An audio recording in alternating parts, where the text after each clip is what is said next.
Welcome everybody to this Internet event. I'm very happy to greet you all. Herzlich willkommen zu dieser Veranstaltung. It's a cooperation between Borderline Europe, Human Rights Without Borders, and Bildungswerk Berlin of Heinrich Böll Foundation. And actually is this kind of series of conferences about the externalization of the European border now the fourth event in this row. And we are very happy to have managed in these times to bring in this event only online, because I mean it's usually more interesting when it's offline and we can gather in these rooms. But now I greet you all in the world, and we have the opportunity to have also listeners and viewers from different continents, and welcome especially to those ones. I introduce our panel today, will be moderated by Usman Shehu, who is working with Deutsche Welle in Bonn and is also CEO from Radio Code International. He has been observing, reporting, investigating about migration issues since very long time, and is based in Bonn and Abuja, and is going forth and back and can bring us also the southern perspective into this debate. And then I'm very happy to greet Jill Alp, who is researcher on migration and return dynamics, a very good expert on all these questions about people migrating and having to go back. Currently based in Lebanon, in the Bekaa, it's very challenging and interesting to have her here, and I hope the internet will not disappoint us. And then I'm very happy to have Giacomo Sandonini here. He is a very old friend of Borderline Europe, and Alarm von Sahara has been contributing with his research and reporting a lot to increase the consciousness about, I mean, what is going on in the Sahara and in the Mediterranean. Welcome, and thank you for having you here. And I also have to thank you, Bildungswerk Berlin, who is a cooperation partner, and then thanks to Lotto Stiftung, who has financed this event, which is a little bit challenging with a lot of technology and a lot of issues to be considered. So, Usman? Yes. It's yours. Okay. Yes, from my side also, everyone welcome. And just to add, you can also join this discussion by contributing or asking questions through different type of social media that we are using. We have Zoom, we have YouTube and Facebook. So you can send questions, and at the end we will even have time. You can also join visually if you have the means to join us at the end to discuss the topic. You can send the question directly to any of the panelists we have. Thank you. And just I mean to also add to it, you can also comment on Facebook and YouTube if you want to leave like a written response or contribution to the debate. But I doubt that we are managing to see all comments on the 3 channels. So mostly we will consider what is going on Zoom, but we will, I mean, on and off also see what is going on in the debate on YouTube and Facebook.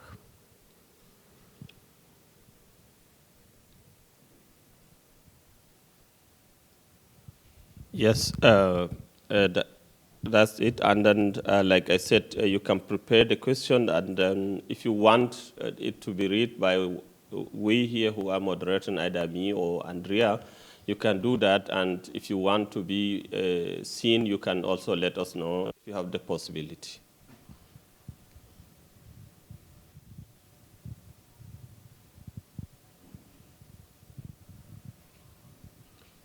So I think we can start with the trailer we prepare for you people to see the little we have. No, we are not managing to do the trailer. Okay. I think we are starting with Giacomo and his presentation. Okay, then we are happy to present Giacomo. Please go on. Giacomo will discuss more on this work that everyone knows about IOM, how active they are in this issue, and Giacomo has been on ground in different places where these migrants are, especially area like Niger, Nigeria, and the side of Libya. Welcome, Giacomo. Thank you very much, Usman, and thank you, Andrea, for organizing this event. Even if I'm a bit sad, I was supposed to be together with you in Berlin, but in this moment it's still not possible. We hope it will be soon. I will start and as with my presentation, as you mentioned, Usman. What I will focus is. I will focus around Niger and the case of Niger in the externalization process of migration policies, European migration policies, and mainly because this is the country where I've been working most intensively over the past 5 years. And so the first time I was in Niger was in early 2016, where I assisted to the presidential elections, and now we are about to have another, after 5 years, we are about to assist to new elections, which will be held on the 27th of December for the first round, and in late February for the second round. So it's a kind of very interesting moment to look at Niger and the role that this cooperation, international cooperation with Niger had in shaping power dynamics in the country. So I have a small presentation. Welcome back, Gilles. And I have a small presentation that I prepared, and I will share the screen so you can see it and have some useful, hopefully, tools to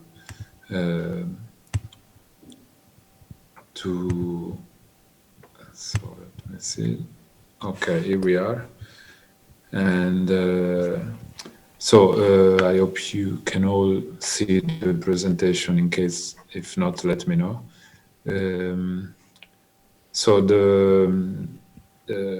First of all, I would like to start with giving a bit an idea of the context. So where we are, I know you are very much experienced and have more knowledge than the average newspaper reader, let's say. But anyway, something which is quite important, at least when we are coming to migration policies, European migration policies in the Sahel and West Africa, is of course the geographical position of Niger. So Niger has been and is still a corridor and an entry and a point for most people traveling by land from West Africa to Libya and Algeria especially. And it's also a part of the ECOWAS, the economic community of West African states, which you can see in this map, which is also a free circulation area made up of 15 countries, set up in 1979. So it's basically, even with different rules, something similar to the Schengen area, where a citizen from Senegal can travel 3,000 kilometers up to the border of Niger and Libya, just with an identity document, with an ID card and an health card. And this freedom of movement, according to many observers, has been somehow put in danger by European policies, but we'll come to this a bit later. Niger has been regarded since in the past 5 years from a European perspective, so from European countries, the European Union, and European cooperation agencies, especially as a transit country for migrants from other countries, especially Nigeria, Guinea, Senegal, Gambia, Mali, and Ghana, were traveling to Libya. In some cases, then hoping or trying to cross the Mediterranean Sea to Italy. So this is a central passage along the so-called central Mediterranean route. And so what I will give you a bit of context about the European presence in Niger. So of course there's a long-standing cooperation, especially in the area of development, local development, between many European countries and Niger. And Germany, in this sense, was one of the first countries to establish a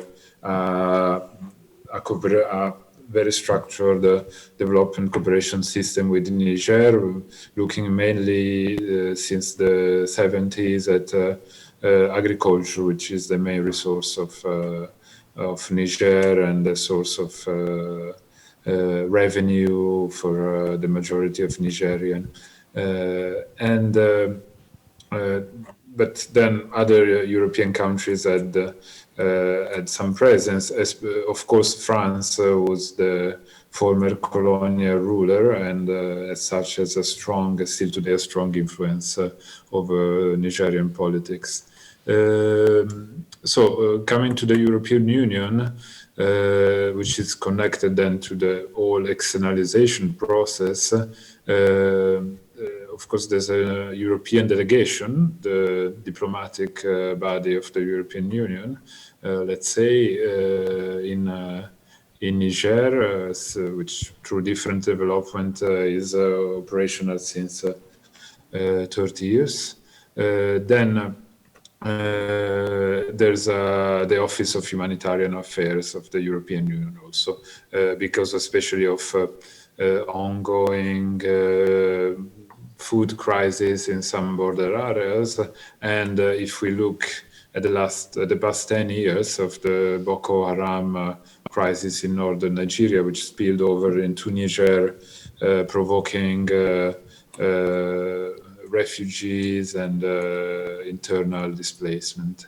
But if we look especially at a new and very recent relevance of Niger in the global arena, this is connected to basically two issues. One is migration, and the second one, which is also very much connected to migration, is security. And this is well represented by the EU Sahel Niger, which is one out of 15 European foreign policy missions through the globe. And EU Sahel Niger was launched in 2012 with an ambition, the aim of supporting security forces in Niger, especially after the war broke in Libya, and the two countries are very much connected. So there was an attention to Niger and then to Mali as potential areas of instability, and this happened especially in Mali. But from 2015 onwards, the original mission of EU Sahel, which is staffed with mostly European police agents. So the original mission of EU Sahel was also modified, introducing migration and contrasted to smuggling and human trafficking as one of the aims of the mission. And since 2017, EU Sahel also opened an office in Agadez. Agadez, as you see from this map, is right at the center of Niger. And you can see also some of the main routes through the Sahara. So Agadez is, let's say, the gate to the Sahara, where the tarmac road ends. And if you want to travel further to Libya, you need to cross the Sahara and take pickup cars or trucks. So this is where most of the attention of European countries and the EU focused on since, let's say, between 2015 and 2017, especially. So UCAP Sahel opened an office there, which is a de facto military base. Then at the same time, in 2017, we had the first stable deployment of Frontex officials in Africa was made in Niger. Niger has one Frontex liaison officer who stands was based at the European delegation. And at the same time, since in the past 3 years, different European countries got interested more and more in Niger for the purposes that I mentioned earlier. So for considering Niger as a good country to cooperate on migration and also on security issues. So there's a new geopolitical interest on Niger. So Italy opened the embassy in 2017, then Belgium and the UK last year. The Netherlands are about also to open. I mean, some countries that were not traditional active in this area, at least from a diplomatic and political point of view, are engaging more and more. And at the same time, there's a growing military presence. An Italian military mission, a German base, several French and US base as well, and this is and also UK deployed some military means to support France operation in concentrating in northern Mali, but departing from Niger. So in what was the idea of the European Union and some European member states that contributed most to drafting and crafting this policy in Niger was basically that, as you see from the map, Niger shares quite limited, it's less than 300 kilometers border with Libya.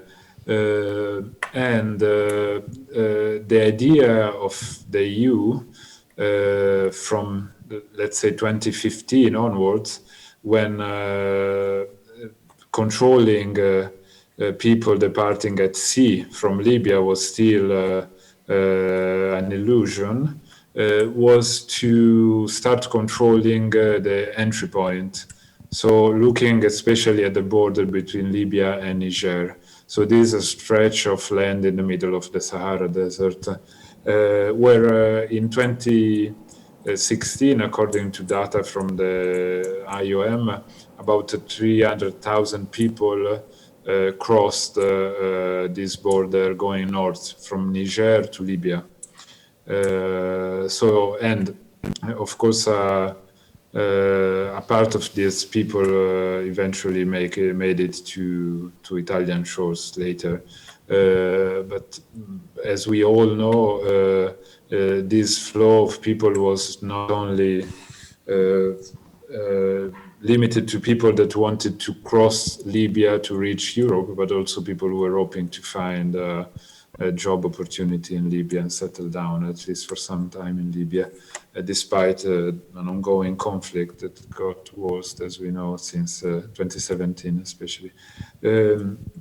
So the first idea, the first European approach was to look at this border, and but basically, so to prevent people from crossing from Niger to Libya. And the main point of action for this intervention was actually Agadez.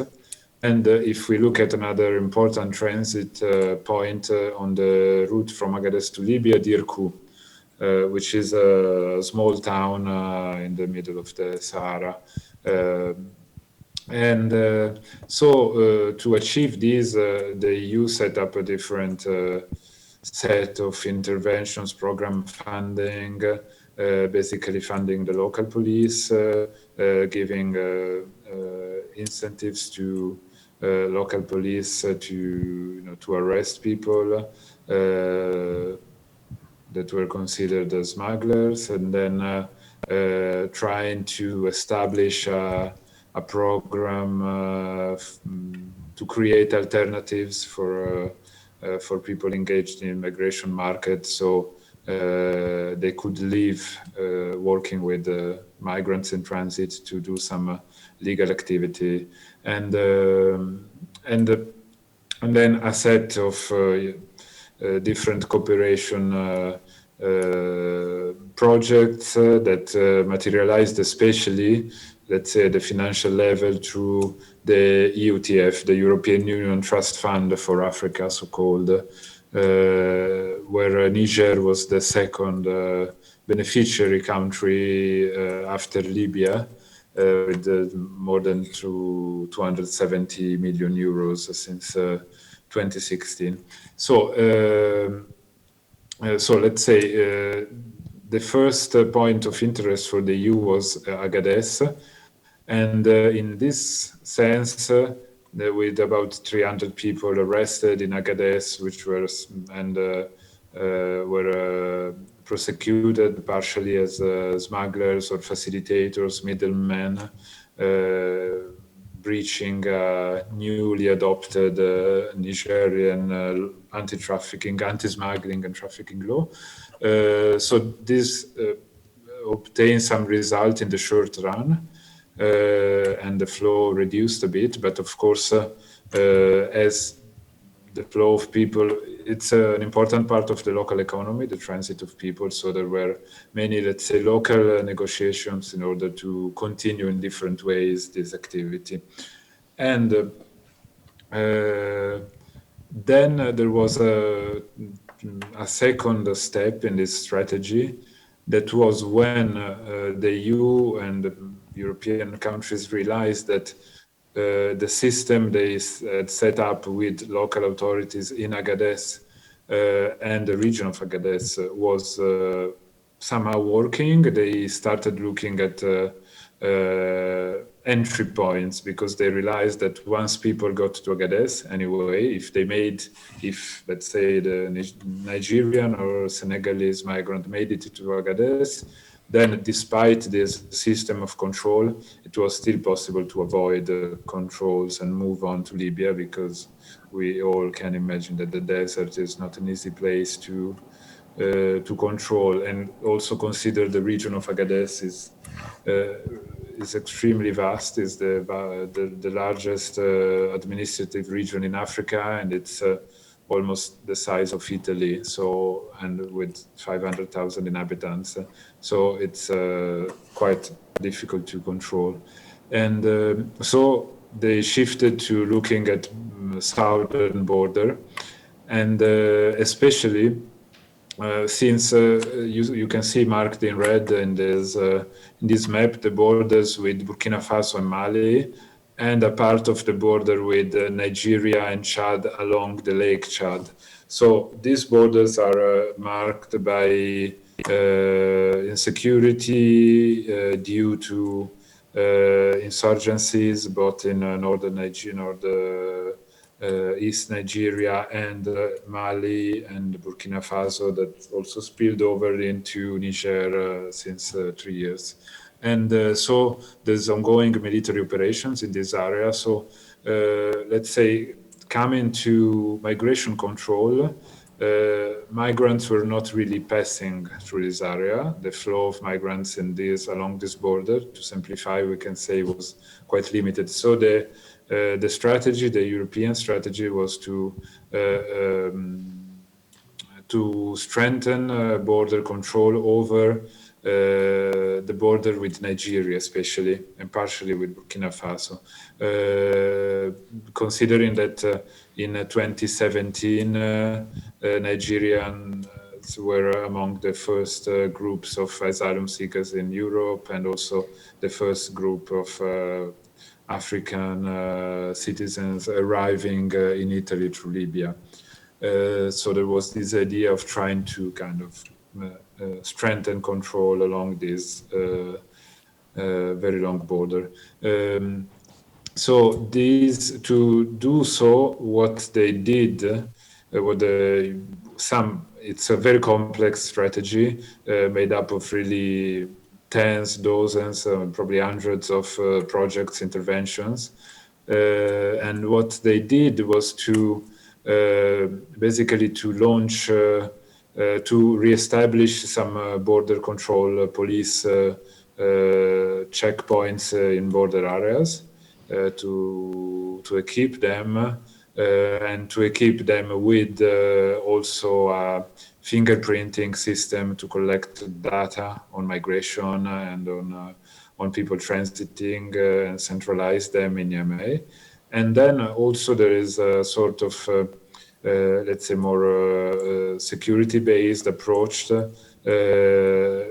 which is part of a strategy of the newly adopted Nigerian strategy on borders.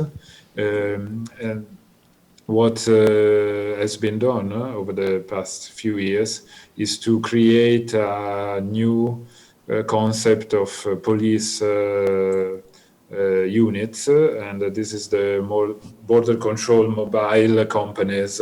And the first border control mobile company has been just launched in one of the, you can see these are two companies, and the bases are the blue triangles, the border with Nigeria. And the one to the more to the west is the new one, which has been established through funding by Germany, 6 million euros by Germany and 4 million by the Netherlands, which were channeled through the European mission UCAP Sahel. And it's interesting, maybe someone among the audience also knows more about this, or could be interested in digging a bit, that I did some requests of information to the European Union on this, on the equipment given to this border control mobile company, which is made up of, it's a kind of special unit that was trained by different European police and military bodies and Frontex. And but so I made this request to have more information on the equipment given, but all my requests were refused so far. And I wonder if working at the German level, since most of the funds arrived from Germany, would make more sense to obtain that on this. But Giacomo, I'm wondering, you are talking about the militarization of the borders of Niger, and Niger is part of ECOWAS. So what is the interest of Germany and the European Union, and what kind of monies are they using to militarize the borders, or to, I mean, strengthen the borders, or to control the borders? Yes. So, the money used, let's say, for border control, there's especially funding coming from the European Union Trust Fund for Africa. And it's different programs. Some programs are focusing exactly on supporting police units, supporting the military in border areas. And so, let's say, the attention to conflict areas, if we look at the border between Niger, Mali, and partially between Burkina Faso, especially, this attention towards security is overlapping with an idea of controlling borders to prevent irregular migration, which, let's say that many of the people transiting through Niger, trying to get to Libya, crossing from Agadez to Libya, didn't have, there are different statistics, but they're not very reliable, didn't have even an ID card, despite the fact that inside the ECOWAS, yes, you can circulate freely and like for 3 months time in each country, but you need an ID card from your own country.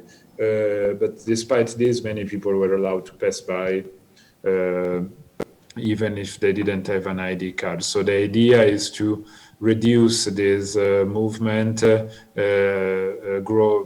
strengthening all the checkpoints so that people passing by, if they don't have an ID card, they will be refused entry. And the cases have been quite high over the past years.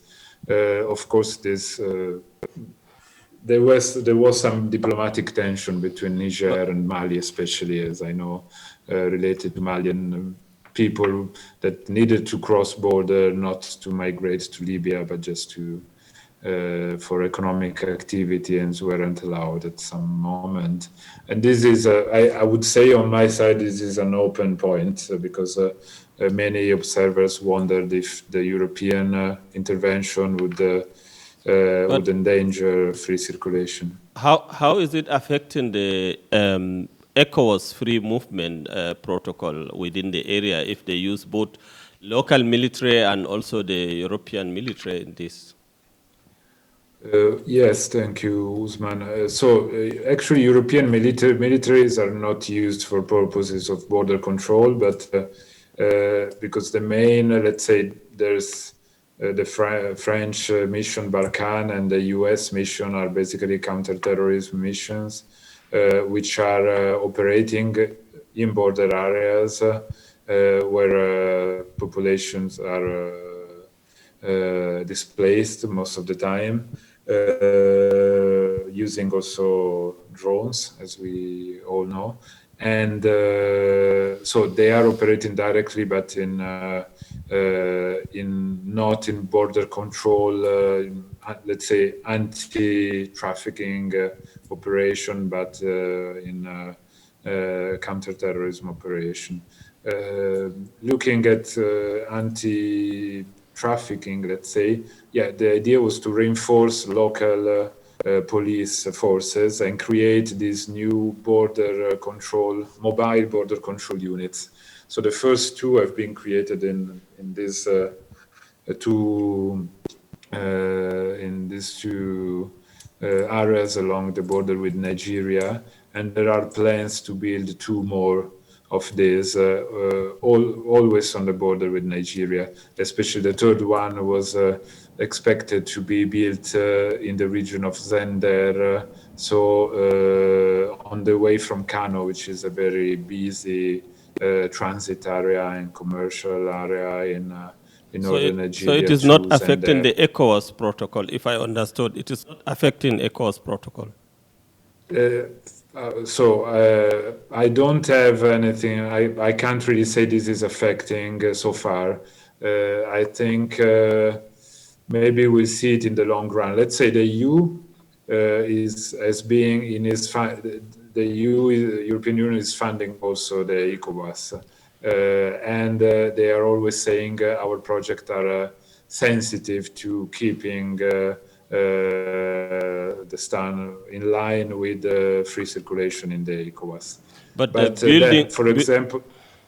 the building of these places, like you said, in between Niger and Nigeria, who is awarding this contract? Who is doing the contract? So the contract, they have, these bodies, for now we have 2 of these outposts with about 250 each police agents in each of these bases. So one of those, the oldest one, has been funded by the U.S. Department of State, and so it's kind of mix counterterrorism security mission with also some border control purposes related to migration. The second one, which is funded, as I said, by Germany and the Netherlands, is mostly focused on, let's say, there's a double nature also on this side. And they have a contract for maintaining, let's say, the bases, keeping the companies for 2 years now, but this will need much more funding to continue these units, these companies so they can be operational for a longer time. And this, let's say, it's a local staff, but also there's a connection with Frontex. It's a source of intelligence also for European police or military, or let's say both European decision makers, because it's connected to the European Union Security Mission, EUCAP Sahel, but also for single security agencies from different European countries. And it's interesting, so maybe we can move to looking at IOM, if that is okay for you. Noting the role of IOM, that, for example, this new base close to Birnin-Conne, where very recently, a few weeks ago, an American citizen has been kidnapped and was later released through an intervention in northern Nigeria by US Special Forces, which is also a very interesting case. Let's say, luckily, has been released. But the headquarters of this base has been built through a contract managed by IOM. And when I saw this, and I saw also in the presentation of the conference of today, there was an idea to look at the role of IOM in externalizing European migration policies. And IOM was described as a logistician. And this is maybe fits well into this description of IOM. So IOM was supposedly working on migration management, humanitarian issues, return, reintegration of migrants. And in this case, they entered in a project which is basically a police. It's not an isolated case, but it shows well how IOM somehow is also operating with the European Union very strongly to build up this set of interventions. So the contract for building the base was operated by IOM, and the same thing happened in, and I think it also gives an idea of what is happening in Niger. The same thing happened in Niamey, the Nigerian capital, where just a few months ago there was the official inauguration of the new headquarters of the border police. So the border police was saw a great increase over the past years through European funding. So they had better equipment, better funding, and also they could deploy more agents and recruit more agents. Symbolically now they have their headquarters in Niamey are much bigger than the headquarters of the national police, despite the fact that they are a part of the national police, of course. So it gives the idea of the importance for external donors of and European donors, especially of this, but not only, also the US as an important role. Giacomo, I think we have to get Jill now, into our debate. Yes. So we have learned now a lot about, the militarization of the borders and, the installments the European Union is funding and how, the borders are getting tighter around Niger, which has, a very deep impact on those on the move, which are moving across the Sahara, across the the Sahel, because I mean these are the controls people are hindered by to do, I mean, the normal traveling business. Jill, we have invited you because you did, I mean, some research about the return of migrants and refugees, and then, I mean, consequently also about the role of IOM and the UN Migration Agency, organization, not agency. We would like to hear from you now. I mean, like, on the one hand, migration is stopped by border controls or by controlling borders more tightly. But then also we have, I mean, like a reverse movement. So IOM has been founded, I mean, to help, I mean, people in distress which need support to be moved, I mean, from A to B because they are threatened or they have difficulties in a certain region. But now we see activities of IOM increasing in the Sahel and Sahara, which is, I mean, on the one hand, assisted voluntary return, and then also for the case of Libya, after all these debates about, I mean, slave trade and about how migrants are treated in Libya, so that IOM is coming in and is helping, as, I mean, the saying is, the narrative is, helping people to get out of the hell of Libya. And then they get assistance to be returned. You have been in Niger, Nigeria, and Mali, and doing some research about what people are facing when they return. Yes, thank you for setting the scene, and thank you for inviting me to share this study that I authored and that Bread for the World and Medico published.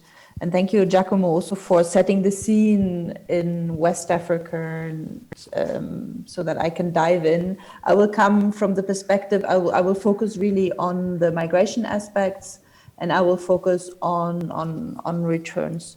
So let me maybe just dive into my presentation. I'm very open to questions, very curious to hear and discuss also with people in the audience. So let me share the screen. And while Jill is sharing, I mean, I invite everybody to put questions into the chat of the Zoom streaming. And also, if you have, I mean, commentaries, I mean, leave your comments in Facebook or YouTube or also on the chat of Zoom.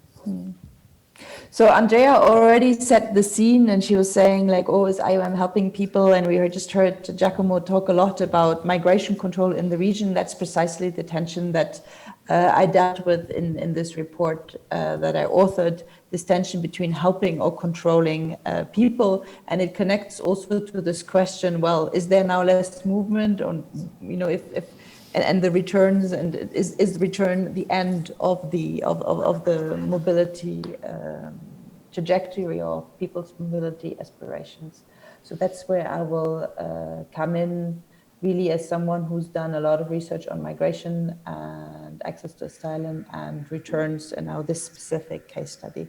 So let me just dive you into the case study. So late 2017, the CNN had, you know, they had a scoop, and suddenly a broader range of audiences, including policymakers, became aware of stories of slavery that actually experts that, you know, were already aware of before. In the aftermath of these CNN revelations, the joint African Union, European Union, and UN task force decided to turn up the IOM returns that were already being carried out from Libya to countries of origin. And so they decided to give more funding from the African Union Trust Fund to this EU IOM joint initiative. Return is only one of the pillars of the joint initiative. The EU IOM joint initiative also funds reintegration after return, migrant response and resource mechanisms. So that's basically a set of, services, but also information to transit migrants, as well as rescue operations in the desert. So the research that I did really, and the presentation that I will share, really only focuses on the return element of the EU IOM joint initiative. And more specifically, it focuses on what in IOM language they call the voluntary humanitarian returns from Libya and the assisted voluntary returns from Niger. So in this labeling, we already see that IOM is aware that a return from a country that is de facto at war, where there is great degrees of instability, cannot have the same name. I regroup these voluntary humanitarian returns and assisted voluntary returns from these quote-unquote transit countries as emergency returns, because that's how they are framed. They are framed as, oh, we are helping these people. And what we'll be looking at, or what I'll be presenting and sharing and hoping what we can have a discussion about, is the degree, of course, also that this constitutes migration control or a source of new protection concerns. So I call them emergency returns. I talk about returns. I don't foreclose whether or not the returns were voluntary or enforced or obliged. Some of the informants that I talked with were very strong and said, oh, we were deported from Libya, which is a strong contrast to the way that IOM likes to talk about these operations. The IOM and the EU talk about these return operations as assisting migrants in need to return to their countries of origin upon their request.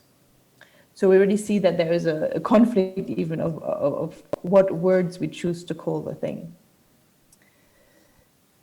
Yep. Sorry, let me go to the next slide. Yes, here we go.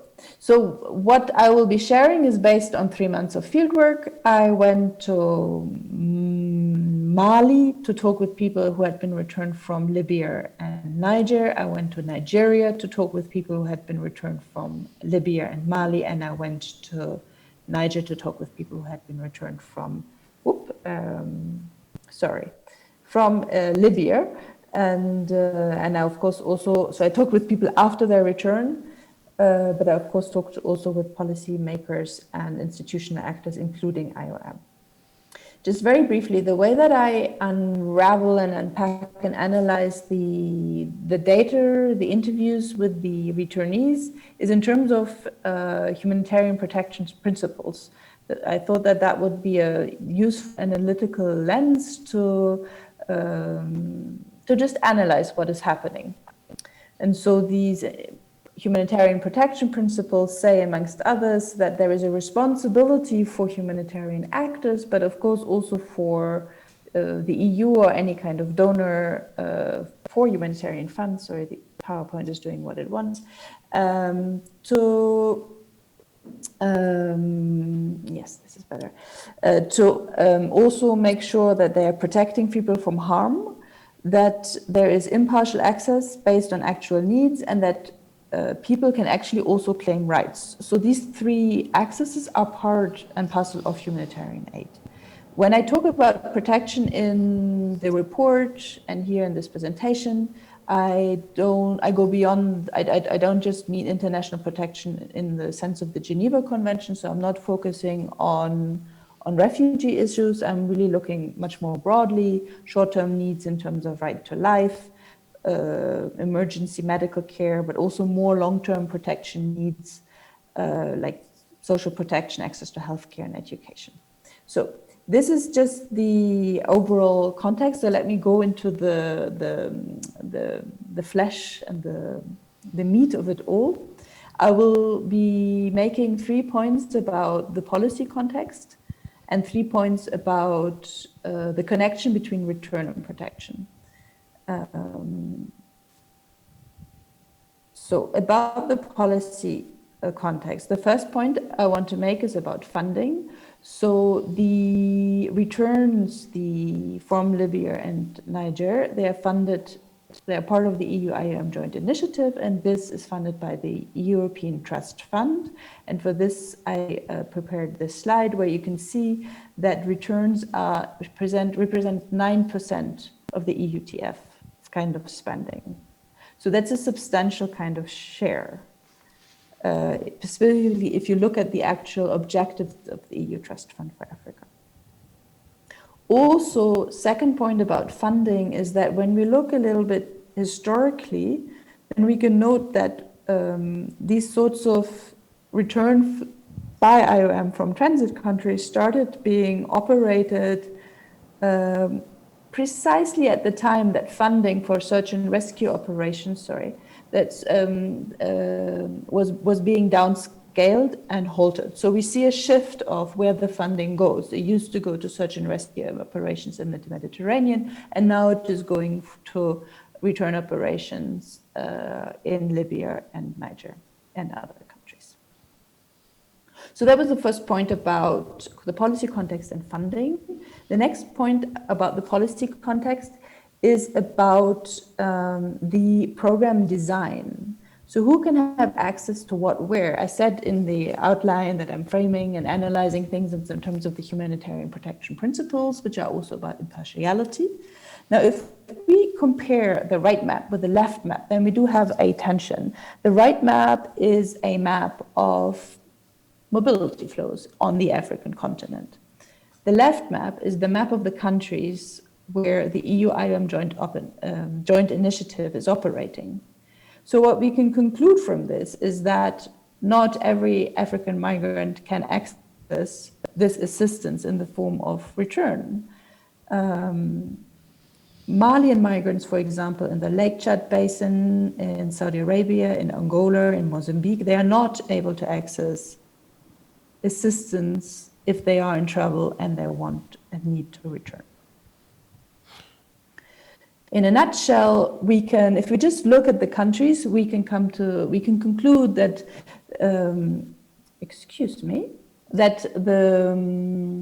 that donor priorities play a large role in the way that this program is designed, although it is supposed to be a humanitarian program. The last point about the policy context that I wanted to make is I wanted to put it also into like a quantitative context. So the countries which receive the most returnees from transit countries are Nigeria, Mali, and Guinea, which are also important countries of origin for migration flows to Europe, which is a little bit of a pointer towards the fact that these returns are a tool for the European Union to externalize border control, to shift things ever further down. Like I was already saying, there used to be funding for search and rescue operations in the Mediterranean, and now it's actually shifted down to Libya and Niger.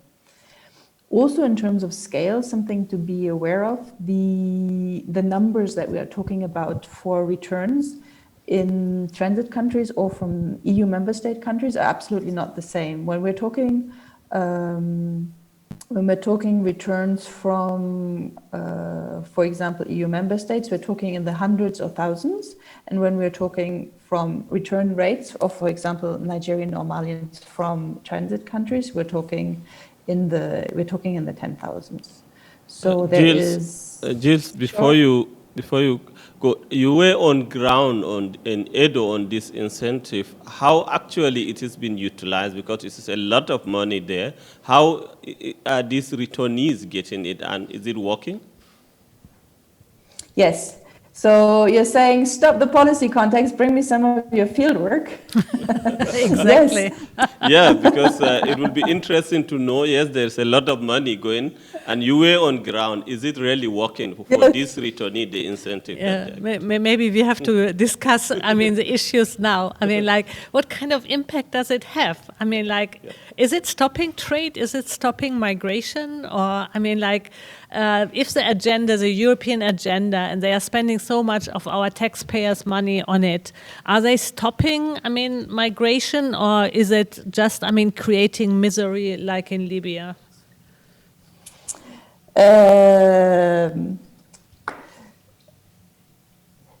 The returnees that I talked with were all, so when I went to the field to amongst others, Edo State, it's very easy to find returnees who have returned already the second or the third or the fourth time. So this is a clear indicator that returns don't discourage people from trying again to move.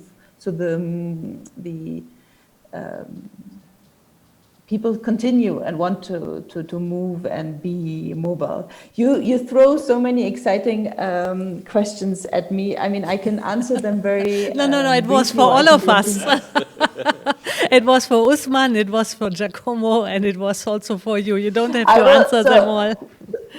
So let them pend, and so I let them hang, but I'll try and relate to them as I go on. But yes, let's go to the flesh of the matter. Like, to what extent I've already, like, in the first, like, policy context part of the presentation, like, critiqued or, like, hinted that the degree to which is not a protection response. But let's look at the kind of new protection concerns or issues that can actually emerge through this. Is there additional harm or new harm that is being done with this?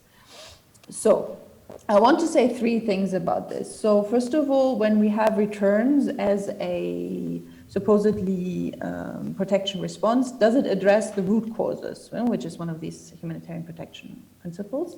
And so, of course, it does not. The migrants in Libya, to a large extent, accept the returns because they are because they were victims of pullback operations, or they were in detention, or even if they're in the city, there is no other. There's a lot of risk and insecurity, and these are not being addressed through having a return operation.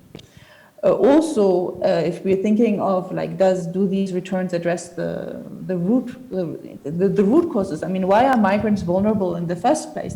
I'm a migrant. I've been a migrant the last 20 years. I've not been particularly vulnerable. So why are these migrants vulnerable? So if I look at the returns from Niger, then they are vulnerable because they have been deported by Algerian authorities in an extremely violent and dangerous manner. And so if I look at the numbers, out of basically 11,000 migrants who received humanitarian assistance at the border from IOM post the deportation by Algeria, almost all of them then accept the return operation by IOM, because once you've been deported from Algeria to Niger, the only way, you're stuck somewhere in the desert, the only way to then have access to transportation or shelter is to accept the IOM return program. You are, of course, free at any point to opt out of the return program. So I'm not saying that these 11,000 actually returned, but post-deportation by Algeria, the only way to access humanitarian protection is to accept a return program. So this is the first thing that I wanted to say, that if EU policymakers are presenting to us returns as humanitarian protection or humanitarian imperative, it's very short term, it doesn't address the root causes.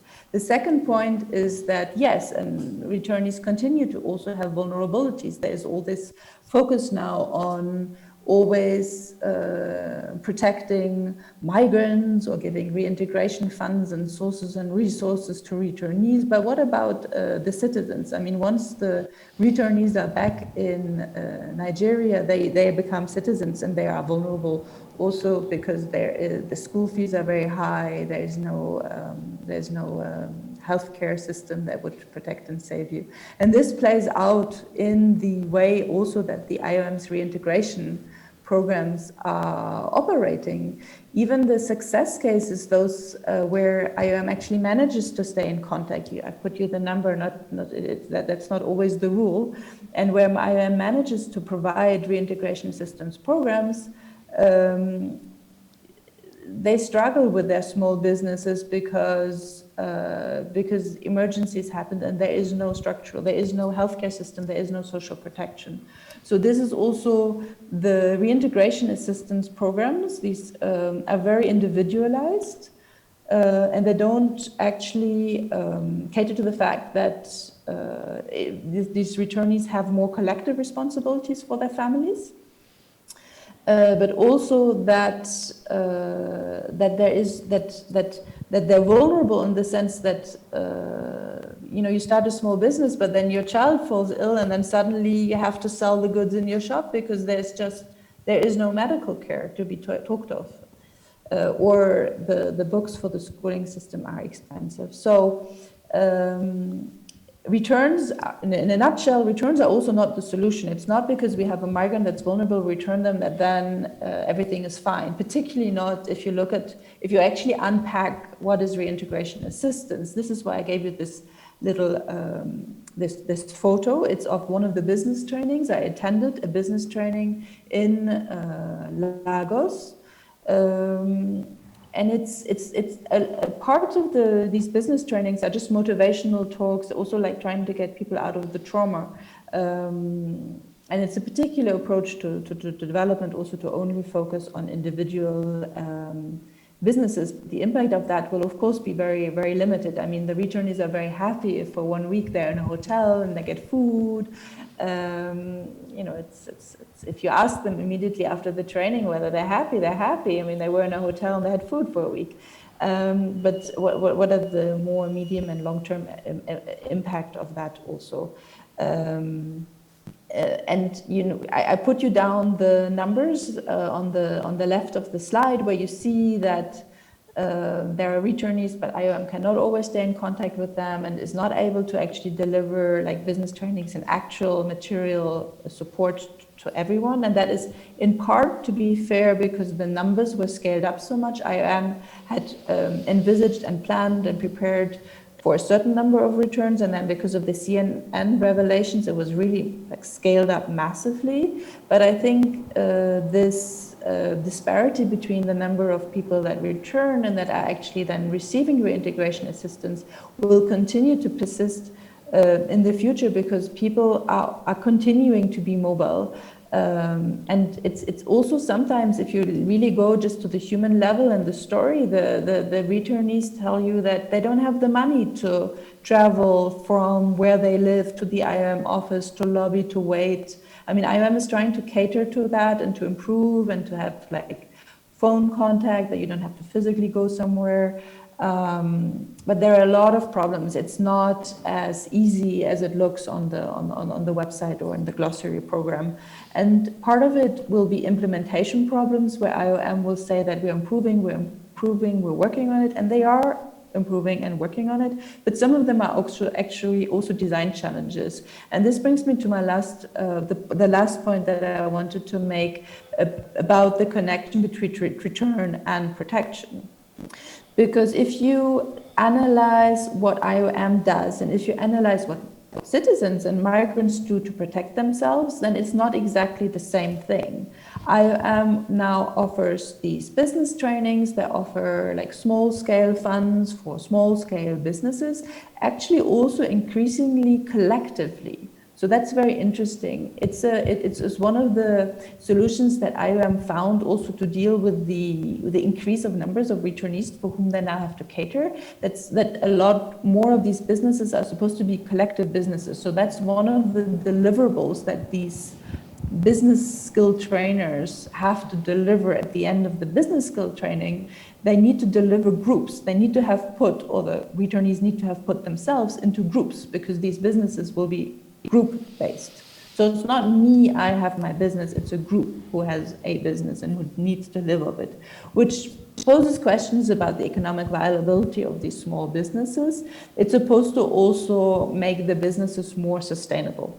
But anyway, I'm happy to share more about that. What I wanted to say is this is IOM's approach. If we're looking at what do returnees and citizens do, then, and if I look at what people in Nigeria and Mali tell me, then the conclusion to which I have to arrive is that remittances are extremely important, not for families, for family networks, to compensate the lack of social protection mechanism, a welfare state. Remittances are extremely important.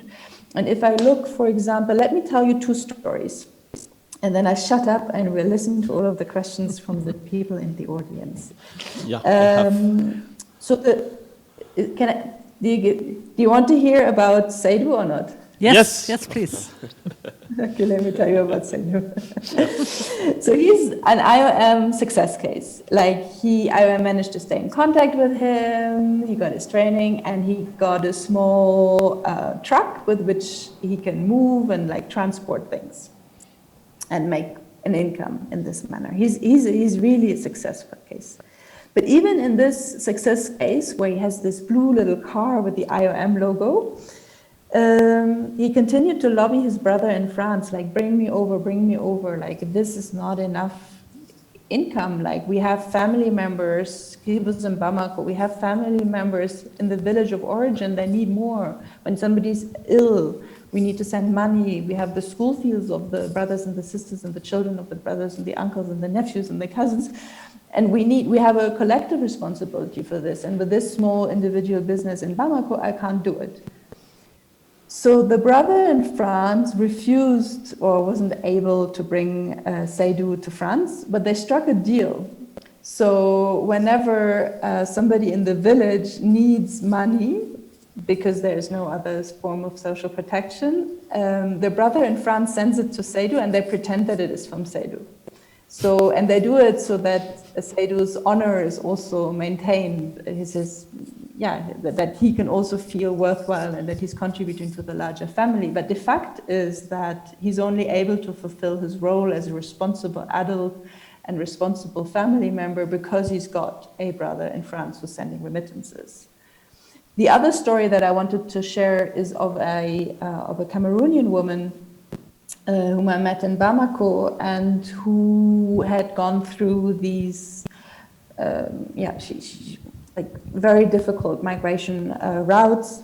But once she had been deported from Algeria and had almost died in the desert, she gave in and she was like, okay, I'm going back.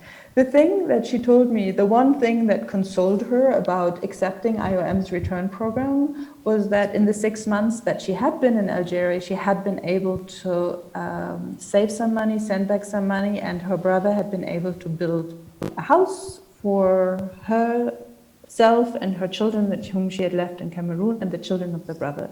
Now, long story short, why am I sharing this? Migration is a means to make savings a little bit faster. Like it's important. And she said, this I wouldn't have been able to do in Cameroon in the same time.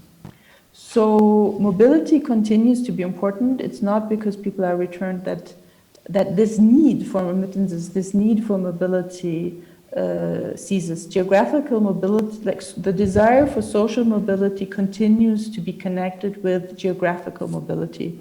So return is not the end of a migration aspiration. I prepared some like concluding questions for debate, but they're maybe abstract. I'm very happy to just go to the audience now and like have a more general debate. Yeah, thank you very much. I have 2 questions before others come in. Number one, there are a lot of information that this let's call it pushback or controlling from the borders in Libya and Algeria, it opened another dangerous routes because the smugglers and the migrants now, instead of the normal routes that they use, even though they were dangerous, but now they open another new routes which are more dangerous, and not to talk of just recently Senegal to Canary Island, which is very fresh. How true is that, and how effective is that? Is the EU thinking about that? If you close this normal route, you are opening another dangerous one. Then the second question, how IOM is cooperating with, well, let's call a failed state in Libya. How do they cooperate with Libya, where you have militias masters of themselves? These are my questions. Well, I'm happy like to open it up. I don't want to like monopolize, so let's have a shared discussion about this.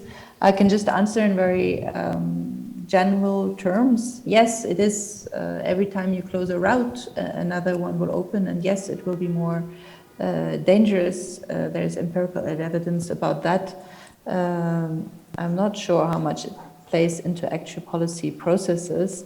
And yes, thank you very much for offering me the opportunity to actually flesh out what I hadn't said before, that of course the EU is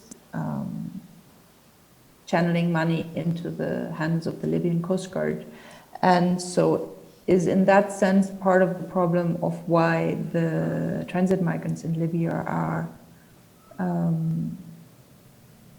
at risk. I mean, it's a whole mafia. I'm not a Libya expert, but definitely there is an EU responsibility for pulling back. I mean, you cannot pull back a migrant to a country where there are severe risk of undignified circumstances and torture and then slavery. So yes, there are these funding streams which are highly problematic.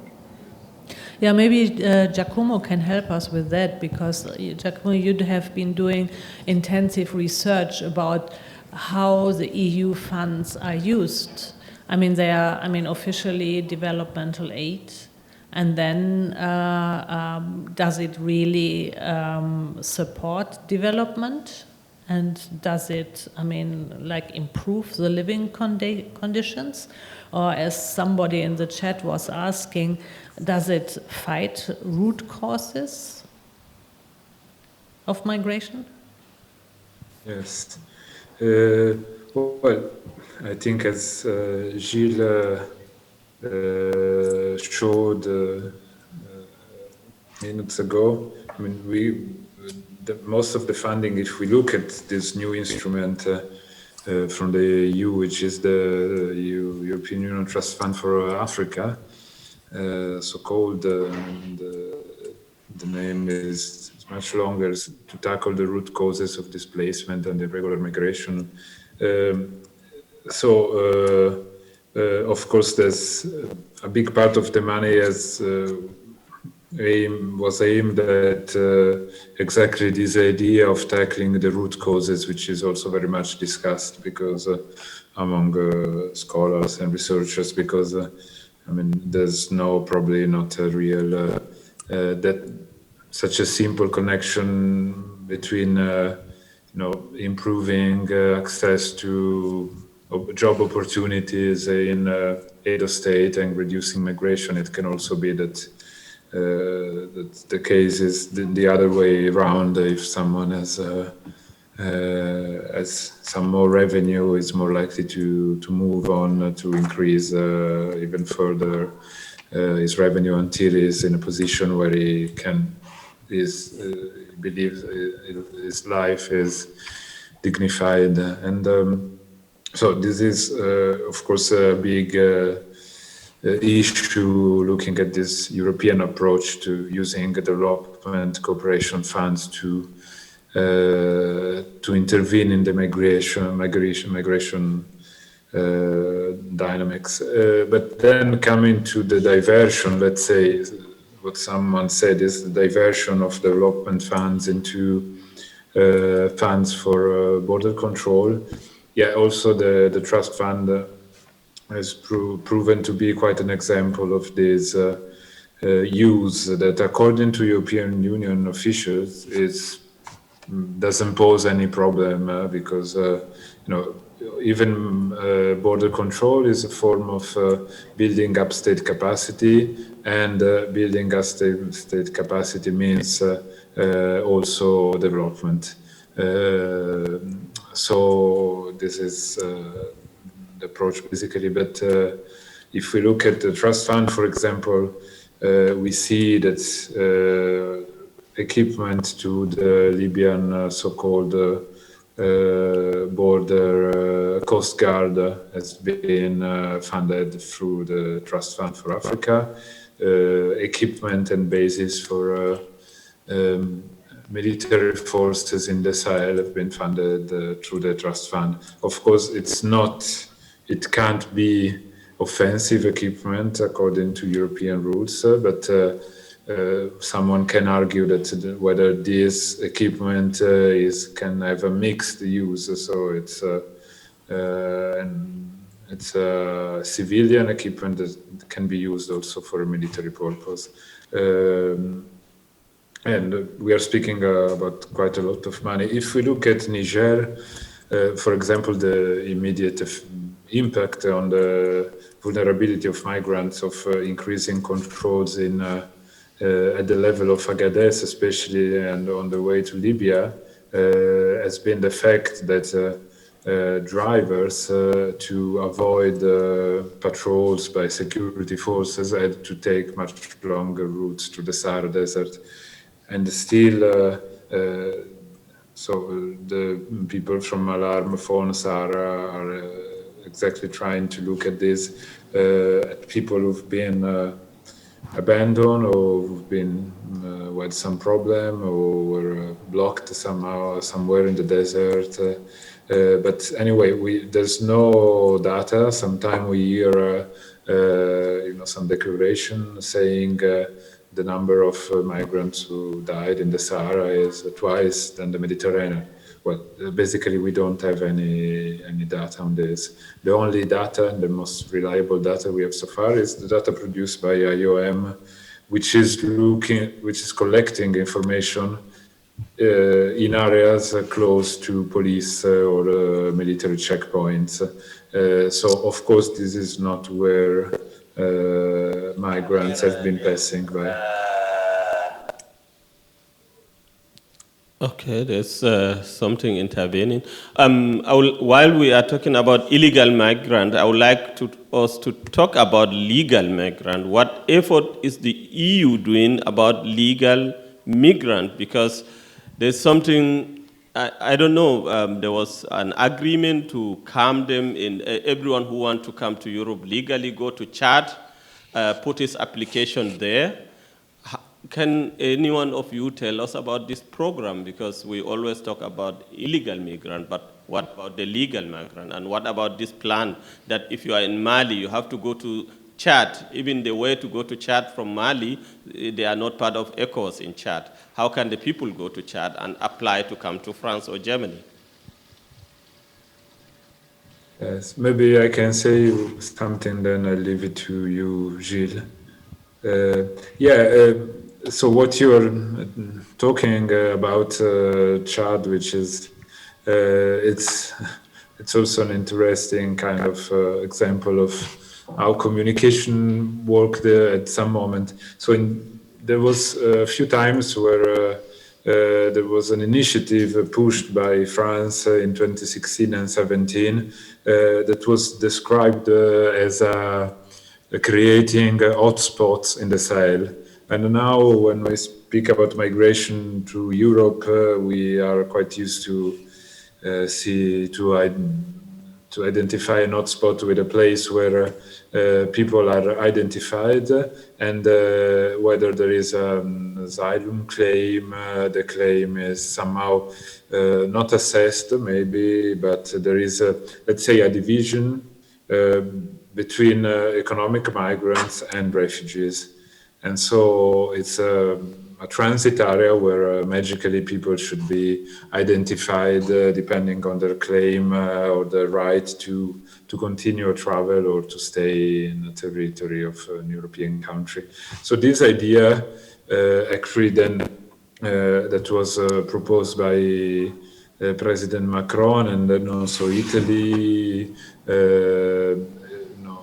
supported the idea, then never really made it to anything so concrete. But actually, in the end, there was, the idea was probably a bit, and the words were not chosen so well, but then actually they represented a bit of what happened with the European policies and the externalization of the European borders in the Sahel and Sahara. So basically, what happened in 2017 was that the UNHCR, the High Commissioner for Refugees of the UN, opened a processing center in Agadez for the first time.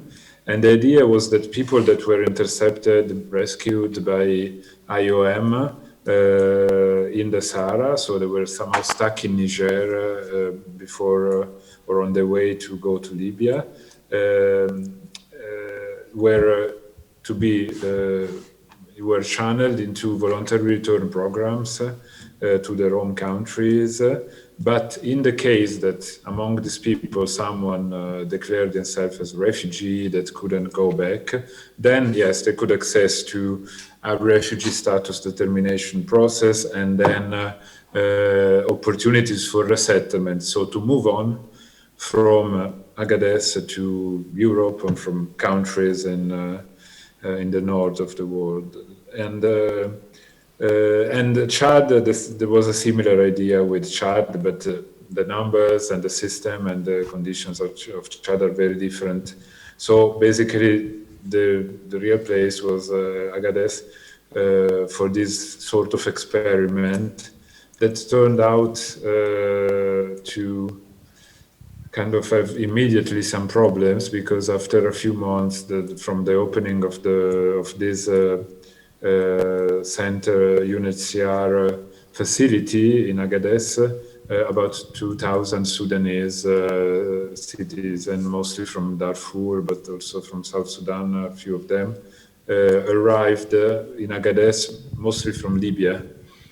So going south, because they were hoping somehow after this hotspot declaration by Macron and some news traveling through the Sahara, that they could, from Niger, they could travel then to Europe, because they were already, some of them at least, pushed back at sea, trying to cross the Mediterranean.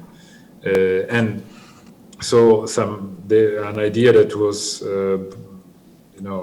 an approach that was made for a few people, because the idea was just that each year they would have a few hundreds people in Agadez, because the flow is made up of a large majority of economic migrants, then ended up with some problem, because these Sudanese who arrived were mostly from Darfur and could access asylum even in Europe, in most countries in Europe probably.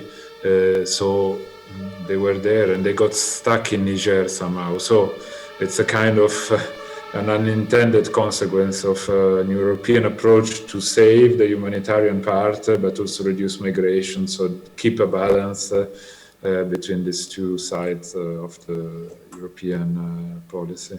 So Gilles, you... Yeah, thank you, Usman, for bringing us back to the broader picture. So, of course, there are visas for legal immigration far and few in between, and temporary labor programs are also very limited. Actually, you made me think of an article that I wrote some time back, where a colleague of mine allowed herself the fun to compare what we called a mobility manager that she had studied and one that I had studied. So the one that I had studied was a migration broker.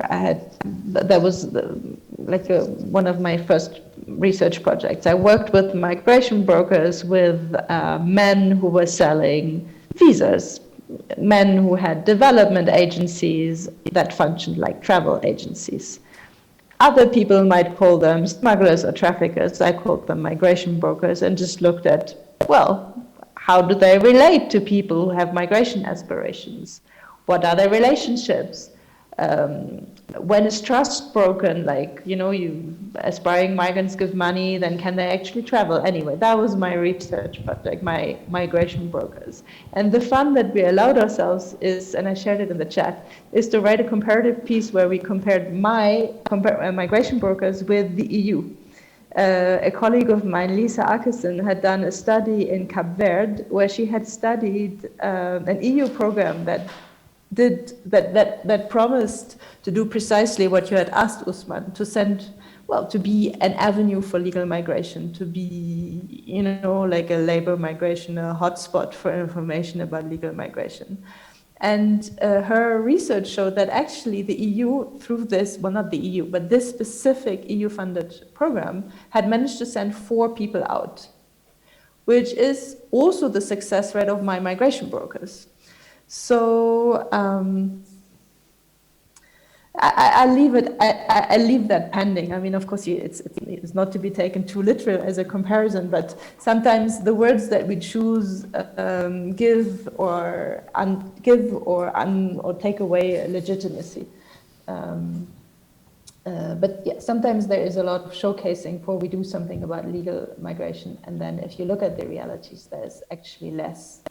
I think now we have some viewers. Yeah, we have some feedback from the chat room, and our friends from EU Monitoring were asking. Jill raised the point that the return program is not addressing the so-called root causes of migration. On the other hand, we saw that the bulk of the OITEF money, also the money of the European Trust Fund, goes into combating the root causes of migration. I'd be interested to know the EU version of the so-called root causes. The background of my question is that I doubt that the EU would admit that the present economic and political world order lies at the root of the problems that contribute to migration.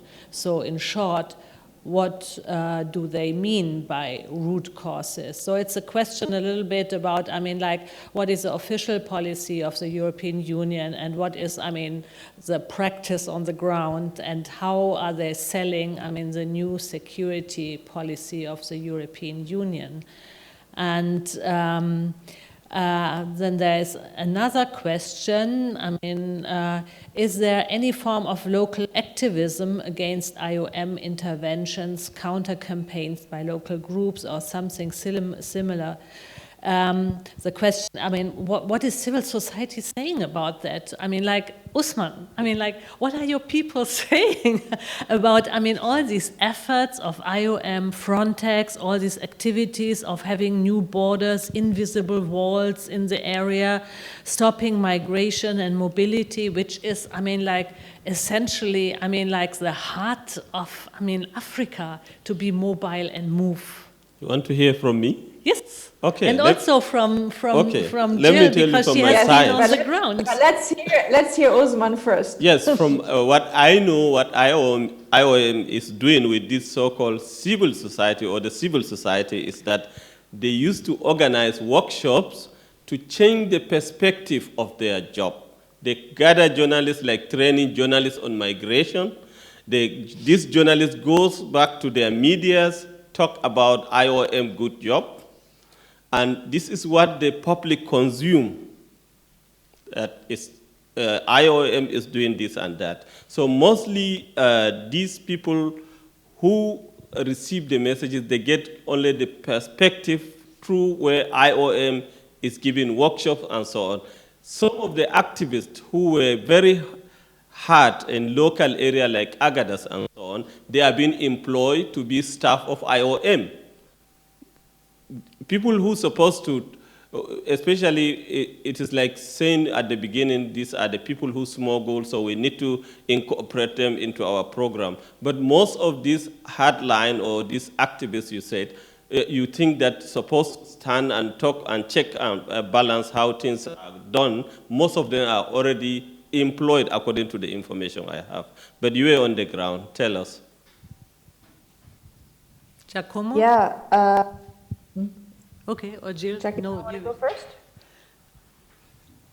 I'm happy to go first. Please.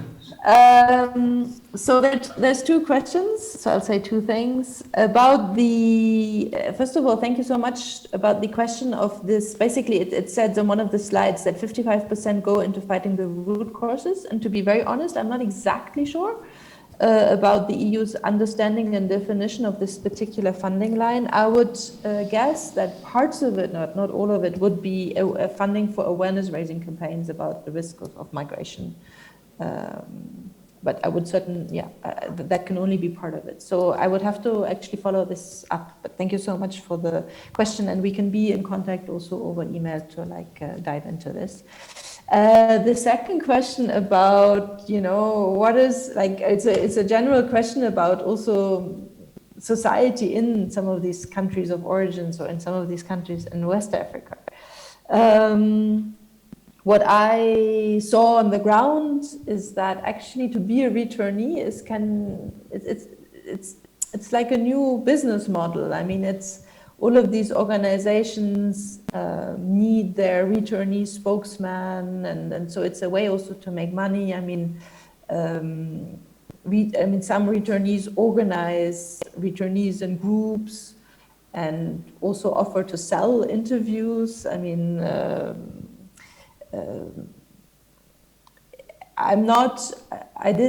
there are some voices and people who are critical of this also, but it's what I saw is that people very much go into the discourse and are part of the,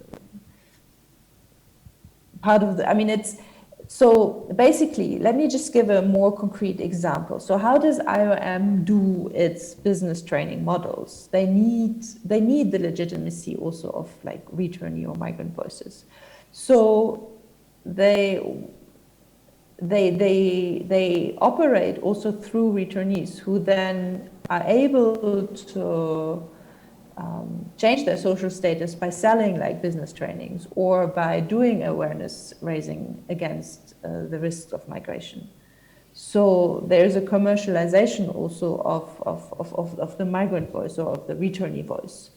I'm not sure whether I'm being like concrete enough, but basically it's a source of income to also be the migrant who then says, well, it's really dangerous, I advise you not to go. But actually I'm saying this in general, and tomorrow I personally will go. I mean, so it's important to be, not to take a voice or an interview at face value, and to actually spend time with people and to look at what people, migrant citizens, returnees, what they do rather than what they say. Which is why I found it interesting that when I went into communities and I asked my research assistant, who was part of the community, to point me, well, to just give me a tour of like some of his friends, that it was very easy and very obvious that some had already returned several times, which means that after they returned, they had traveled again. Giacomo?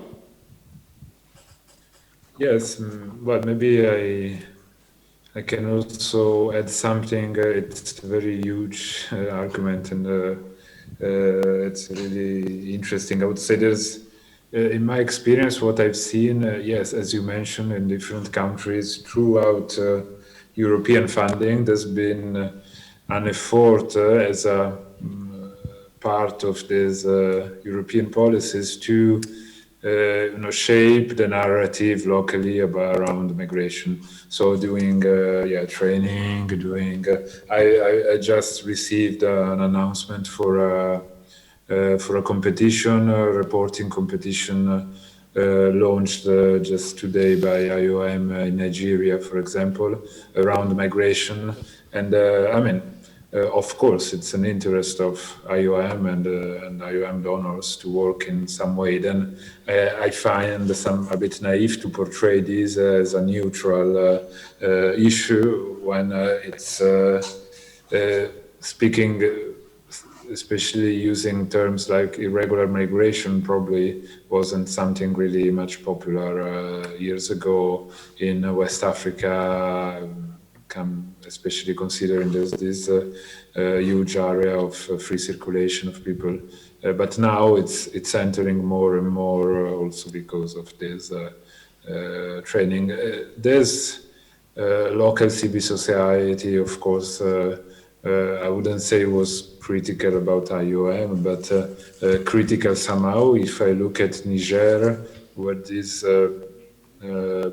policy was quite violent somehow, was imposed, especially in the region of Agadez, and probably another place which is quite symbolic is, Edo State, for the number of returnees specifically from that region. So in some areas where the phenomenon was felt by the community, local community, in a stronger way, then there's been also some criticism, but there's also ways to cope to the critical voices, and maybe it's there's social movements like also in Niger, also criticizing the EU intervention in the country, but of course there's much urgent problems for common citizens in Niger than the transit of migrants that of course, especially because Nigerians are still allowed to go to move, of course, even if they move irregularly, let's say. But the thing is that just don't let citizens from other countries pass by, at least cross some a red line through the Sahara. But you can continue to move around, of course, because and the number of Nigerians who moved to Libya, if we look at IOM's number, there's been a decrease on the number of people traveling from Agadez to Libya to the Sahara from 2016 up to 2018, but then the number grew up again last year, especially, and this is made up. So we got back to having 200,000 people almost. So it was 300,000 in 2016, but so these numbers are especially related to Nigerian.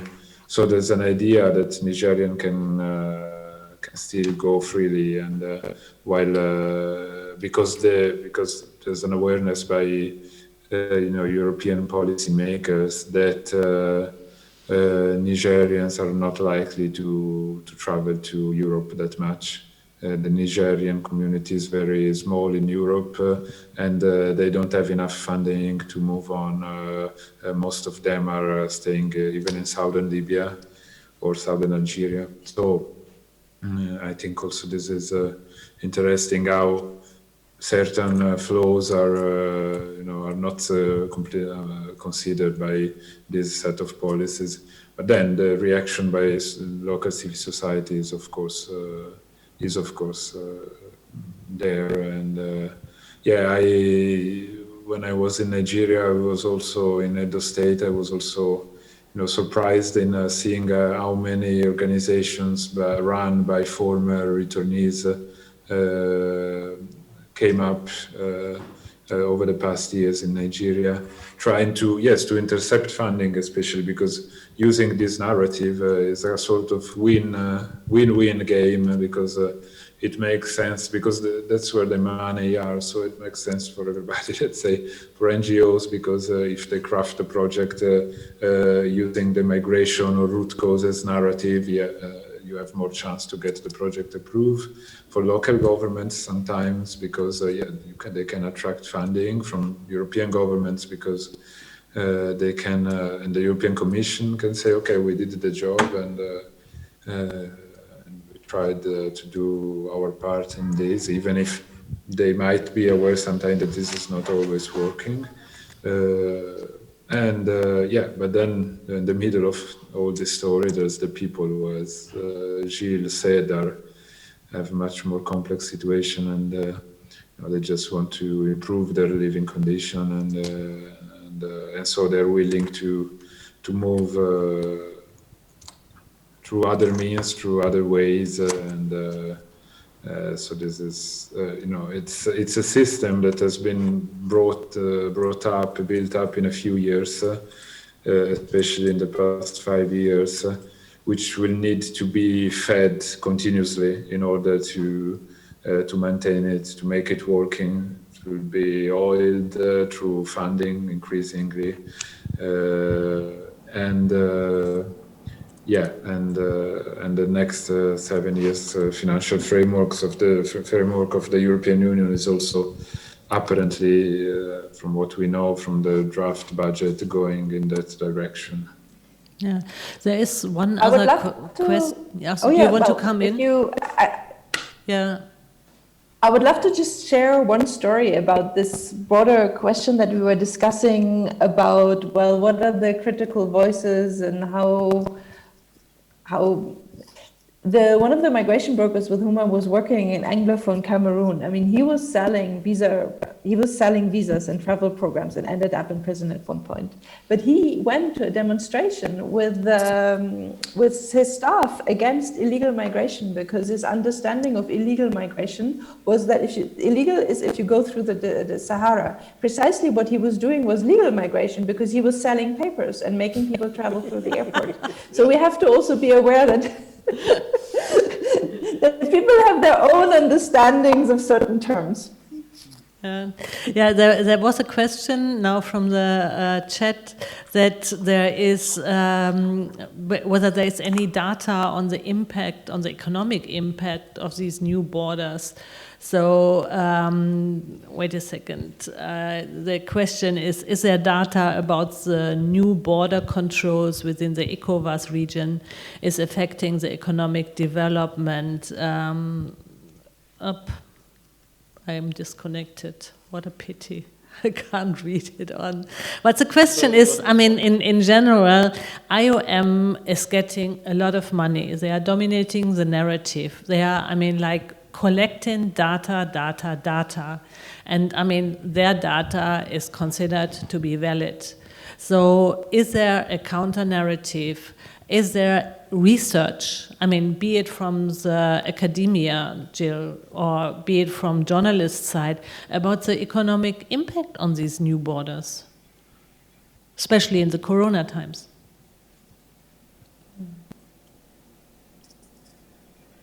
Yes. Well, I was about to share, I don't know if the person who did the question is able to see it on a chat. There is a very recent study by Klingendahl, the Dutch foreign relation think tank, let's say, on the economic impact of migration policies in northern Niger. So I think it's quite comprehensive. Then, of course, we are in an area where statistics are not really reliable. There is a big part of the economy which is informal, so it's not really possible to describe through data exactly the economic impact. But I mean, it's really huge. Of course, depending on the country, in a country like Niger, it has, or in Libya as well. If you pour in the span of a few years hundreds of millions of euros, this has an impact. And I would say it's not only, IOM is implementing big European funded projects, but then there's also the cooperation agencies working like GIZ, especially is a huge player coming also to return and reintegration in Nigeria, for example, or with regional programs, and then the French cooperation agency AFD and other French public-private agencies like Civipol or Expertise France. And so it's a set of really different actors who, and it's interesting to see how the big part of the money from the trust fund, European Union Trust Fund for Africa, it has arrived to almost 4 billion euros. Most of this has been channeled through European actors, implementers. So the local civil society organizations play a very little part. Maybe they are involved through subcontracting, but the biggest part of this money, which is European public money, is then going to European NGOs, to European or international NGOs, but mostly Europe-based, European cooperation agencies, to UN affiliated agencies like UN or UNHCR or UNDP in some cases, or the World Health Organization. But so locally, this money is not so, I mean, there's been some budget support for local governments, for sure, especially in Niger, Burkina Faso. there's been equipment given to, I mean, of course it can be important for local elites to have some access or to benefit in some way from this funding, but most of the money is kind of still managed by European actors. And so I would say one thing that I saw in Niger that despite this or in connection or during this growing European interest on migration control in Niger, there was also a trend towards a more authoritarian rule, which is probably not necessarily connected, but what the civil society locally is saying, that the EU is closing its eyes on violation of human rights in exchange for cooperation by Niger in contrasting irregular migration. So this is also a big thing, and which is actually happening in different countries in different ways. Antoine Picou, who's based in Paris, he's done a lot of work on the IOM. He just published a whole book with Martin Geiger also. I've shared it in the chat. But he's really analyzing also historically the involvement of IOM in a global context, not specific to West Africa.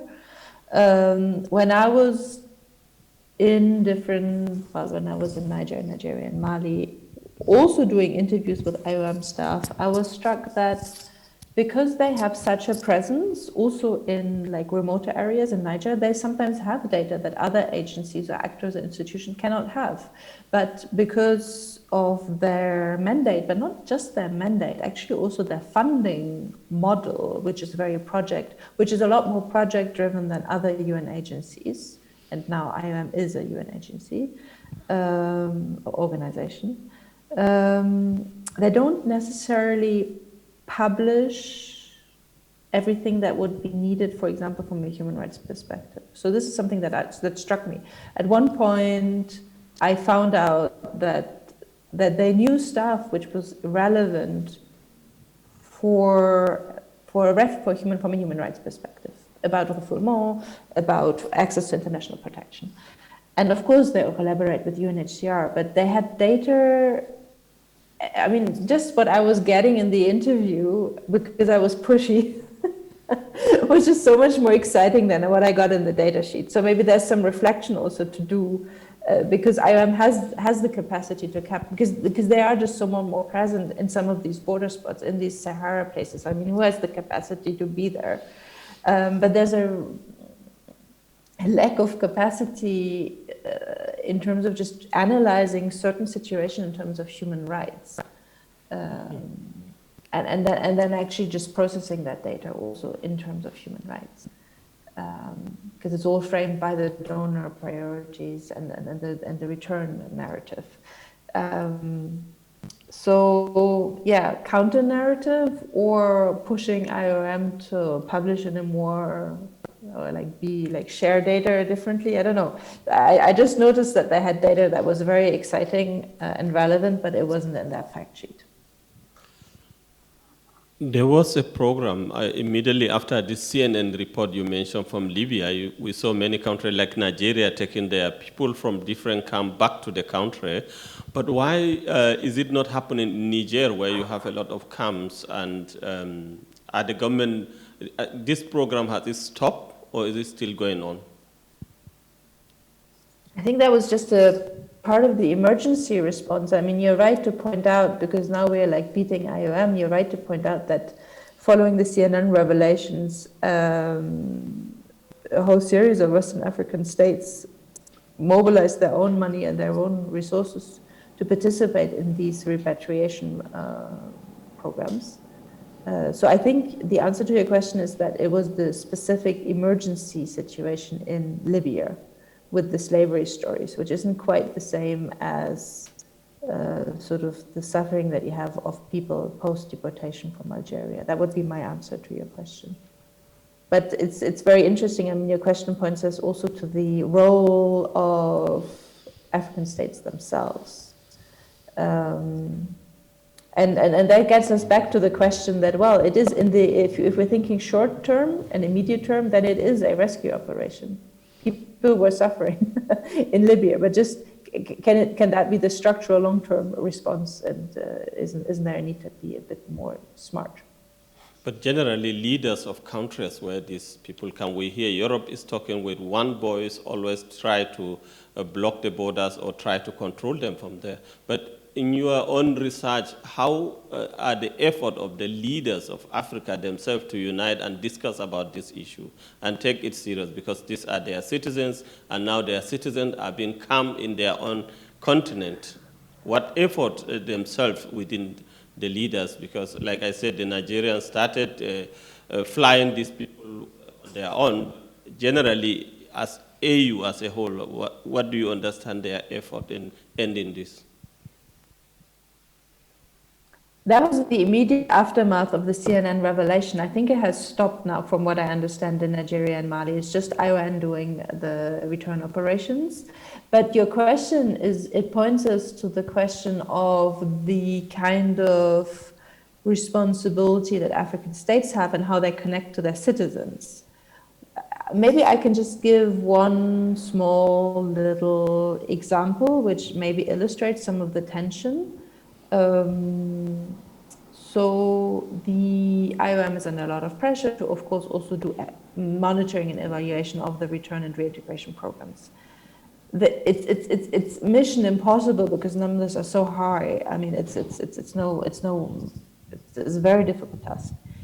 Part of their solution to kind of have the deliverables to the donors ready when the program is supposed to be finished is to actually do a lot of capacity training with Nigerian state officials and bureaucrats so that they can do the monitoring and evaluation with like some IOM funds. So I think that is also then, I mean, that becomes then also, I mean, from afar, it looked a bit like IOM was outsourcing like stuff that was their work to the Nigerian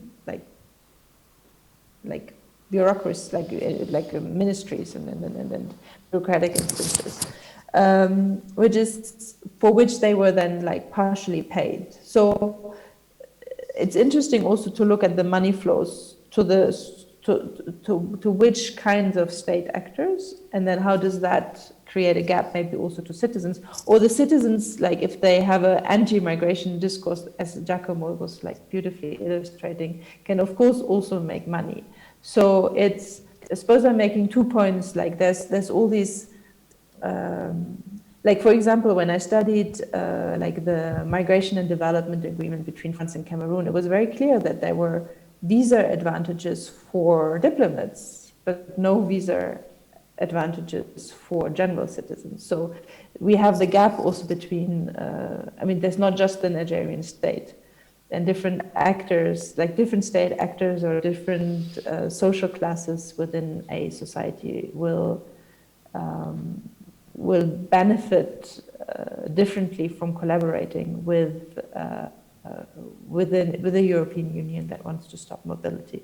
Sorry for like answering in a very abstract way, but it's, I mean, if we bring it down to something more concrete, it really is also about democracy. I mean, when I was hearing Giacomo talking, I was reminded again of this debate that we have in academia also about what kind of state building is the EU doing in Niger? It's a lot of money for what kind of police? You said the border police office was bigger than the national normal police that would maybe take care of the security of citizens rather than of traders and migrants who want to cross the border. So yeah, a real challenge how to actually foster a democratic debate and like ask for accountability when there's so many financial stakes for different institutions and actors. I think we are running out of time and we have to finish our very interesting discussion now. I want to do like a quick round. What we have to watch out for, as I mean, like we are seeing, I mean, that this invisible wall and border is coming stronger and stronger, And now, I mean, European Union is discussing this pact on migration, which is actually enforcing deportation and is enforcing return, be it voluntary or forced return. And in one or two sentences from your experiences, what do you think, we the listeners should watch out and observe closely in the Sahara, in the Sahel, in West Africa for further developments?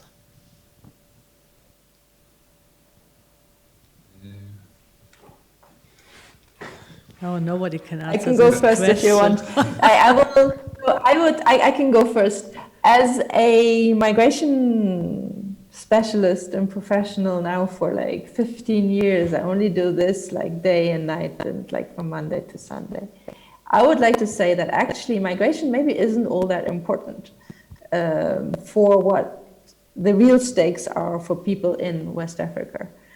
So I'm saying this, and let me illustrate it with a little anecdote. When a friend was driving me to these business trainings, he was like saying like, I want like training too. Like, do I have to like first become a migrant to like get training and attention?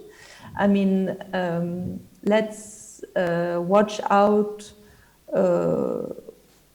that there isn't just always attention and money for migrants and returnees. I mean, we can't just frame every citizen as an aspiring or failed migrant. Maybe citizens have a right to a state that isn't co-opted by the migration management interests of other states. And so let's maybe just very conservative go back to like good old like development questions and not just migration management. Giacomo. Yes, and I think what I would like to finish with on my side is, yes, to look at civil society, and we are seeing movements across West Africa in this case as well, and North Africa, if you think about Algeria, which are also challenging power dynamics in general, and this means also broader power relations than. For the moment, the leads are still in power, and of course there's multiple actors, global actors in these regions. But if we look at what is happening now in Guinea, post-electoral tension in the Ivory Coast, so much the protests that have been going on in the past month in Nigeria, and protest in Mali. So it's an area of the world, like others, which is really under lots of changement, and it's important to continue to keep a look on this. And then coming to, let's say, more boring journalistic side of the story, which is more short-sighted, for sure. In December, there's this attempt at doing this EU African Union summit, which has been done, if I'm not wrong, this is the 7th time, or which 5 years ago with this summit was held in La Valletta in Malta, and it was a kind of beginning for this strong invention and externalization policies. So it will be interesting, because I think in the end there's also the idea from some African countries in Africa that they can really ask for a more balanced partnership with the EU, and both at the trade level and also in different policies, including migration. So I think there's also something that needs to change, and then of course legal channels. I don't like so much this term, but it's important. It's something that at one point, in Italy, we just discovered that we would need 40,000 doctors and nurses to have a good assistance with the pandemic, and we don't have them. And so what needs to be done in the next few decades is to also tackle this. And yeah, so this is just some ideas, but then there will be a lot of money going, much more money than in the past, going into the same thing, basically. So that's my, with some small adjustments. So it's also important to monitor this flow of money. Thank you. Usman. Yeah, one. From my side, migration will continue, and so let them continue giving people, professionals who want a legal document to come. It should be eased by the EU. This will help very well. People who have culture of migrating, it's not because there's conflict in their country or in their area. If you look northeastern Nigeria, despite all the conflict, but you have very few migrants from northeastern Nigeria coming to Europe, even though they have 10 years of conflict from Boko Haram, but you have it from the south, and you have it from other countries where they don't have crisis. The EU should support the civil society in strengthening democracy. Like countries where leaders want to oppress their people, they shouldn't be given red carpet, like we are seeing right now happening in Guinea. People are being forced just simply because the president changed his constitution. This should be discussed in EU seriously. If they strengthen democracy, some of the people who are moving because of crisis in their country will reduce. But legal migration should also be supported. I take my best quote from this evening from Jill, that we are all, and not only Jill, but all of us, here discussing together, we have all successful migration careers, and we haven't been hindered. So, like everybody should have the right, as we had it, just to go somewhere to check it out, whether there are some opportunities, come back when we want to, and go back and try something else if we want to. So I thank everybody for the participation in this evening, especially to the listeners and viewers and the participants. Giacomo Zandonini from Italy, Jill Alps from Lebanon, Usman Shehu from Bonn, and me, Andrea Stieritz, for Borderline Europe, Human Rights Without Borders. And last not least, our cooperation partner Bildungswerk Berlin, and the donors, the Lotto Stiftung, and have a beautiful evening. Thank you.